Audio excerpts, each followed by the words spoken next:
this is a major announcement in the podcast history, as well as in potentially baseball history at this point. Pittsburgh Pirates are in first place in the NL Central, the number one team in the National League with a record of now I'm 16 and shocked. 7. No. Yes!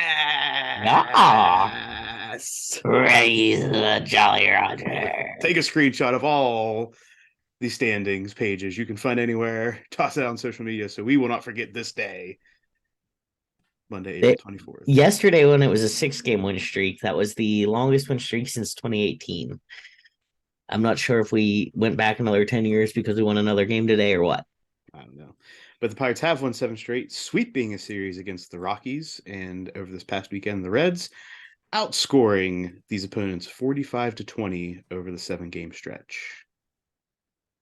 So my question is, because you guys do it to me here in Columbus, what is the vibe in the Ohio Valley, and I guess pseudo Pittsburgh, if you want, with the Pirates being good? Is it just like, yeah, they'll botch this, or is it like, hey, we have a chance? I think it's a mix of both. Yeah, it's definitely a mix of both. My dad's neighbor keeps reminding us that the All-Star break usually is the make or break point, so we probably shouldn't put overly too much stock in it, but we're gonna roll with it. We are going to roll with it. I agree with Nate that there's a mixture of both going on. I think in this area, there is a mentality, as Jim says about, Ohio State, is the sky is falling because you're just waiting for the bottom to fall out. The only difference is that Ohio State football has been, largely competitive over the past couple decades, whereas Pirates baseball has not been. So we'll just take what we can get, basically. A lot of trepidation, we will say. This is how I knew that it was a big deal. And it's not Alex texting us, or it's not, the updates from Muff. You know how you follow those people on Instagram who think that they're social media icons or influencers, if you will? Yeah.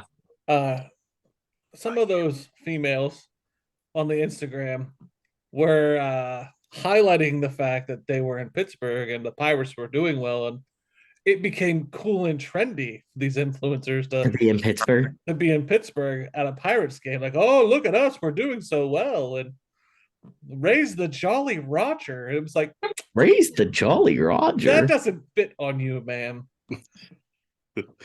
You have to have been through thick and thin to actually capitalize on this influencer opportunity. Yeah. Right. You have to go like 2, 3, 4 years back and see you at a Pirates game in a Pirates jersey. Which brings me to my next question. Like, knock on wood, cross your fingers, all your superstitions aside. If you happen to run the tables, let's just say, first step, you make a playoff run. Do you allow those posers into your fandom? You mean the bandwagon jumpers are always there? It depends. Are they going to spend money and give the organization more money? But we know the Nunnies will probably end up blowing it, so maybe not even that. The Nunnies don't blow the money, Alex. They just don't spend it where we would like to see them spend it. AKA blowing it, in my opinion. Hey, you got a giant TV. I don't know what you're bitching about. Or on their newspaper. Say it again, Sam. They're not spending it on the team or on the employees at the newspaper. They're spending it on stupid shit. All right. There it is. Like Seven Springs. Although the scoreboard is pretty cool, I've heard. So do you allow them to be at your fandom? Like, do you hit the like button on these influencers that are at that point rocking the pirate gear? Yeah, why not? There's room on the boat for everyone. Okay. There's room. I'll just know who the true fans were. That's right. You know who the diehards are. Exactly. In addition to the reactions, right? A lot of reactions we got just about the magic. This is magic right now going on in Pittsburgh. We don't know what this looks like this early in the season ever. Next, there's another feel-good story that is appropriately timed to go along with this run, as the Pirates called up 33-year-old Drew Maggi to the big league roster. He has played in over 1,000 games in the minors and this is his first chance with a big league team. It's pretty cool. They blew it up all on their social media today, Sunday, in the Pirates organization. It was just a pretty cool moment. Yeah. And lastly, to top it off, the Pirates have extended manager Derek Shelton past this year. The details have not been shared yet, but the organization must really like what they're seeing at this point to extend him this early on. I mean, I don't think he's done anything dramatically to not be extended either.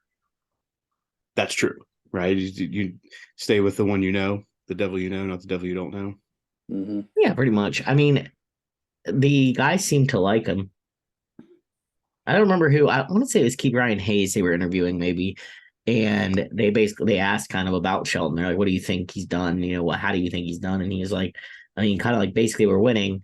And he said that he gives them enough freedom to kind of like be themselves, but has enough like guidelines of where they should be, and they seem to gel well and like enjoy each other's presence as a team. And it reminds me a little bit of the year when they had like the Zoltan. You know what I mean? Like, there's that like, hey, we are supposed to suck, so let's just ride this out and try to do our best. There it is. There it is. So that's enough Pirates talk. We don't want to get too deep into this because inevitably we will do this, and then next week we'll come back and we'll have a totally different story. Exactly.